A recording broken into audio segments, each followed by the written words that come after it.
Hello friends. आज हम the death of the author bye रोला बाथ के ऐसे के बारे में बात करेंगे।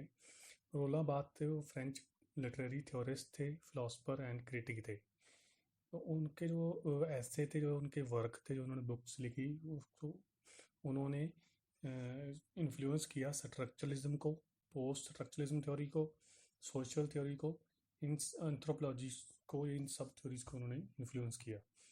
तो उनका जो फर्स्ट वर्क था, फर्स्ट बुक थी, वो थी राइटिंग डिग्री जीरो, 1953 में लिखी गई थी एंड ट्रांसलेट हुई थी 1972 में इंग्लिश में।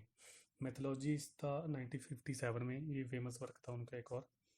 तो उन्होंने जो ये ऐसे था डेथ ऑफ द ऑथर, ये लिखा था अपना 1968 में। तो ये लकान और डेरिडा से इन्फ्लुएंस हुए थे। तो जो डेथ ऑफ द ऑथर जो ऐसे है, इसमें वो ट्रेडिशनल जो अप्रोच थी, जो क्रिटिक्स की किसी वर्क को जज करने की, जो कि जैसे कि हिस्टोरिकल तरीके से वो जज करते किसी वर्क को, जहाँ किसी राइटर की बायोग्राफी देखते थे, जहाँ कोई पॉलिटिकल सिनेरियो देखते थे उस टाइम का, जो साइकोलॉजिकल तरीके से। तो इस तरीके से वो उनको वर्क को जज करते थे, उस वर्क में है उसको एनालाइज करते थे। तो बट रोला बात ने उन्होंने आर्गू किया इस पे, तो उन्होंने ये शो इसका स्टार्ट किया ऐसे का, एक सारासेन बालजेक की स्टोरी से, जिसमें कास्ट्रेटो डिस्गाइज हुआ एज ए वुमेन। तो बात ने उसको पॉइंट आउट किया, एक्चुअल में जो कास्ट्रेटो था, वो जो डिस्गाइज्ड वुमेन के शेप में था, वो है कौन था, और वो जो स्पीकर है वो कास्ट्रेटो। तो वो स्टोरी भी कौन बता रहा है, एक्चुअली में वही बता रहा है, जहाँ जो राइटर है जो सारा सिंह बालजे के, वो उसकी खुद की वो स्टोरी है, जहाँ फीमेल की स्टोरी है, जहाँ कोई और बता रहा है, मतलब एक्चुअल में है स्पीकर कौन है स्टोरी का। तो उसका हम जो टोटली मीनिंगलेस हो जाता है जब हम उसके बारे में बात करेंगे, तो इंटरप्रिटेशन जो है करेंगे। तो वो कहते हैं कि जो, इसलिए उन्होंने कहा writing is the destructive of every voice, of every point of origin. तो जो राइटिंग है वो सब कुछ खत्म कर दीजिए, डिस्ट्रॉय कर देती है एवरी वॉइस को। तो वो आगे बात करते हैं, the negative where all identity is lost starting with the very identity of the body. Writing जैसे ही राइटिंग स्टार्ट होती है, खुद की आइडेंटिटी जो होती है वो लॉस्ट हो जाती है, जो एक्चुअल में चीज़ होती है वो लॉस्ट हो जाती है। तो आगे वो लैंग्वेज को बताते हैं, लैंग्वेज को, लैंग्वेज पावरफुल है। और लैंग्वेज की पावर की बात करते कहते कि जैसे ही वो राइटिंग, बॉडी राइटिंग या राइटिंग स्टार्ट होती है, तो जो मीनिंग होता है, तो वो ओवरटर्न हो जाता है, जैसे बोले चेंज हो जाता है मीनिंग। जो ऑथर का इंटेंडेड मीनिंग होता है वो नहीं रहता, क्योंकि लैंग्वेज के मीनिंग अलग निकल जाते हैं। तो रोला बात आगे बात करते हैं वो नरेशन की। जैसे नरेशन दो बेस का होता है, एक तो फैक्ट बेस पे नरेशन होता है, एक कहते हैं एक विदाउट फैक्ट का। तो फैक्ट बेस पे तो ट्रांसटिवली नरेशन आता है, जो बिना फैक्ट के होता है वो इंट्रांसटिवली। फैक्ट बेस जैसे कि अर्थ राउंड है और अर्थ सन के राउंड चक्कर लगाती है, तो ये फैक्ट बेस है जो साइंटिफिकली प्रूफ हुआ है। तो बिना प्रूफ, जो बिना बात के जो फैक्ट की बात है, वो जैसे कुछ हमें कोई चीज़ अच्छी लगी, सपोज करो मूवी अच्छी लगी, तो हम कह देंगे, कह सकते हैं कि मूवी अच्छी थी, बट एक्चुअल में किसी और को अच्छी नहीं भी लग सकती, उसमें कोई फैक्ट नहीं है। तो वो कहते हैं कि the voice losses its origin, the author enter into his own death, writing begins. जैसे ही राइटिंग स्टार्ट होती है, ऑथर की अपनी डेथ में चला आ जाता है। तो डेथ है वो ये नहीं है, फिजिकल डेथ नहीं, वो लिटरेरी डेथ की बात कर रहे हैं। तो जैसे कि ये उसके आगे वो बताते हैं कि हमारा जो ऑथर है, जो मॉडर्न ऑथर, वो कहाँ से है, वो इंग्लिश मिडल एज से आया है, जो इंग्लिश एम्पिरिसिज्म से, फ्रेंच रैशनलिज्म से और रिफॉर्मेशन से ऑथर जनरेट हुआ है। जैसे कि द कैपिटल आइडियोलॉजी, उसको अटैच किया उसने। कैपिटल आइडियोलॉजी थी, जैसे कि कैपिटल, वैसे ही इंडिविजुअल को पावर दी गई, तो ऐसे ही जो वर्क था वो ऑथर बेस्ड हो गया। तो उसने जो उस वर्क को ऑथर के बेस्ड पे देखने शुरू कर दिया।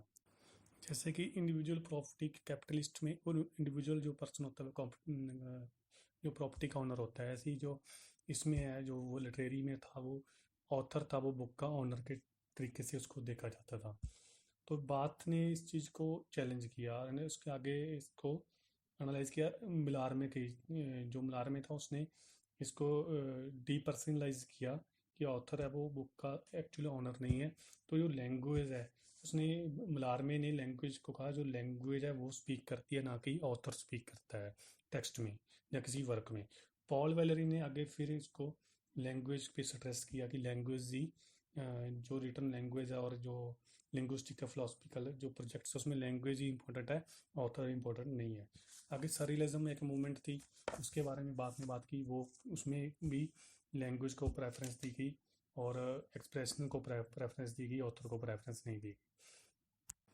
तो आगे वो कहता है कि हम जो लैंग्वेज होती है हम उससे की मीनिंग निकालते हैं, जो कि रिटन लैंग्वेज लिखी होती है ऑथर के द्वारा, उसको हम अपनी तरीके से इंटरप्रेट करते हैं, उसके द्वारा मीनिंग निकालते हैं, ना कि हमें ऑथर ही मीनिंग बताता है आगे।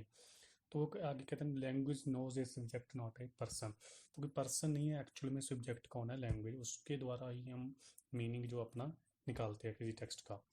तो जो जब हम रीडिंग ही एक प्रोसेस है जिसमें हम मीनिंग निकालते हैं रीड करने से, और ऑथर उसमें एब्सेंट होता है क्योंकि हम ऑथर को इग्नोर करते हैं और अपने तरीके से मीनिंग उसको निकालते हैं। तो ये उसका एक आगे चल के ब्रिटोल्ट ब्रेस्ट की फिलोसफी जो डीफैमिलियराइजेशन उससे कंपेयर किया, जैसे कि ब्रिटोल्ट ब्रेचियन थिएटर था, उसमें बेर्टोल्ट ब्रिच ने किया था, जो कि अपने प्लेयर थे जो उसके प्ले करते थे उनको कहता था कि तुम लोगों में एक्सप्रेस करो, तुम एक रोल में नहीं जाना आपने, आप रोल में नहीं जाओगे, आप सिर्फ लोग को थिंक करने में मजबूर करोगे। तो वो रोल में नहीं, इमोशनल नहीं होते थे, रोल में नहीं जाते थे, वो सिर्फ एक एक्सप्रेस करते थे। तो इसी प्रोसेस में जो ऑथर होता है वो वर्क के पीछे से डिसपियर हो जाता है, तो उसको अपनी बुक लिखता है और चला जाता है। तो उसमें जैसे कि एक फादर होता है वो चाइल्ड को नरिश करता है, ऐसे ही राइटर होता है अपनी बुक लिखता है और वो चला जाता है। तो बात उसको एक महज मॉडर्न स्क्रिप्टर कहते हैं, जो एक स्क्रिप्ट लिखता है और चला जाता है, और there is nothing before and after the text. तो उसका टेक्स्ट से कोई लेना देना नहीं, टेक्स्ट लिखा, वो रीडर पे डिपेंड है वो कैसे इंटरप्रेट करेंगे। तो आगे वो बताता है text is the tissue of quotations drawn from the immemorable centres of culture. तो वो कहता है कि जो जैसे कि उसने एग्जांपल दिया कि एक वर्क था गुस्टेव फ्लॉबर्ट का, जो 1881 में लिखा गया और उसमें 1500 बुक उसने रीड की उस वर्क को लिखने के लिए। तो ये कहते हैं कि जो लैंग्वेज जो वर्क होता है वो बहुत सारे थिंग्स को मिला के बनता है, वो एक राइटर का ओरिजिनल थॉट नहीं होता, वो बहुत सारे थॉट्स को मिलाकर एक वर्क बनता है। तो इसलिए वो उस राइटर को स्क्रिप्टर भी कहता है, क्योंकि वो उसका ओरिजिनल नहीं है वो राइटर का। तो वो कहता है कि आगे तो ऑथर को वो जो बात है वो ऑथोरिटी रोल नहीं देना चाहता कैपिटलिस्ट क्लास की तरह, उसको ऑनर नहीं बनाना चाहता। वो कहता कि अगर ऑथर को टेक्स्ट का ऑनर बना दिया तो उसका टेक्स्ट का कोई मीनिंग ही नहीं रहेगा, तो उसका हम ट्रूली इंटरप्रेट नहीं कर पाएंगे। आगे वो कहता है कि टेक्स्ट के वो मल्टीपल मीनिंग्स होते हैं which are to be disentangled and not deciphered.